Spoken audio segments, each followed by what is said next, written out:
It was an incredible and overwhelming success. We devastated the Iranian nuclear program. But it's worth noting the operation did not target Iranian troops or the Iranian people.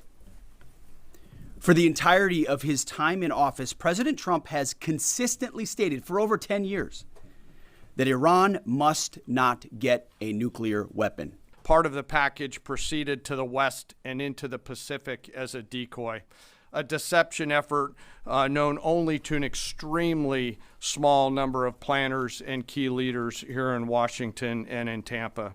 The main strike package, comprised of 7 B-2 Spirit bombers, each with 2 crew members, proceeded quietly to the east with minimal communications. Throughout the 18-hour flight into the target area, the aircraft completed multiple in-flight refuelings.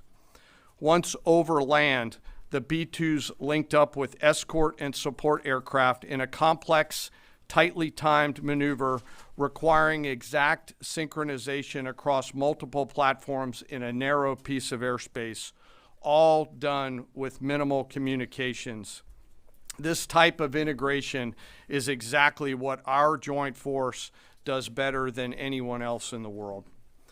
At approximately 5 p.m. Eastern Standard Time last night, and just prior to the strike package entering Iran, a U.S. submarine in the Central Command Area of Responsibility launched more than 24 Tomahawk land attack cruise missiles against key surface infrastructure targets at Isfahán. As the Operation Midnight Hammer strike package entered Iranian airspace, the U.S. employed several deception tactics, including decoys, as the 4th and 5th generation aircraft pushed out in front of the strike package at high altitude and high speed, sweeping in front of the package for enemy fighters and surface-to-air missile threats. The strike package was supported by U.S. Strategic Command, U.S. Transportation Command, U.S. Cyber Command, U.S. Space Command, U.S. Space Force, and U.S. European Command. As the strike package approached Fordo and Natanz, the U.S. protection package employed high-speed suppression weapons to ensure safe passage of the strike package, with fighter assets employing preemptive suppressing fires against any potential Iranian surface-to-air threats. We are currently unaware of any shots fired at the U.S. strike package on the way in. At approximately 6:40 p.m. Eastern Standard Time, 2:10 a.m. Iran time, the lead B-2 dropped 2 GBU-57 Massive Ordnance Penetrator weapons on the first of several aim points at Fordo. As the president stated last night, the remaining bombers then hit their targets as well, with a total of 14 MOPs dropped against 2 nuclear target areas. All 3 Iranian nuclear infrastructure targets were struck between 6:40 p.m. and 7:05 p.m.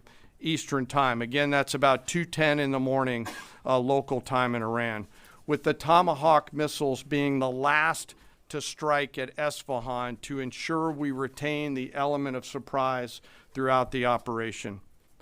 Following weapons release, the Midnight Hammer strike package exited Iranian airspace and the package began its return home. We are unaware of any shots fired at the package on the way out. Iran's fighters did not fly, and it appears that Iran's surface-to-air missile systems did not see us.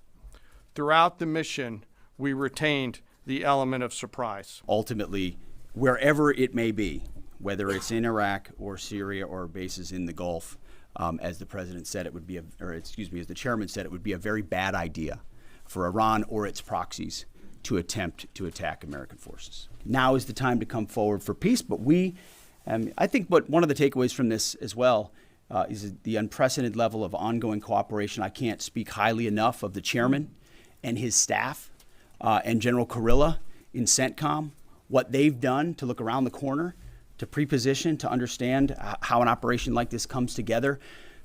The scope and scale of what occurred last night would take the breath away of almost any American if you had an opportunity to watch it in real time. And I think Tehran is certainly calculating the reality that planes flew from the middle of America in Missouri overnight, completely undetected over 3 of their most highly sensitive sites, and we were able to destroy nuclear capabilities. And our boys in those bombers are on their way home right now. We believe that'll have a clear psychological impact on how they view the future, and we certainly hope they take the path of negotiated peace. But I could not be more proud of how this building operated, of the precision, the sensitivity, and the professionalism of the troops involved in this effort.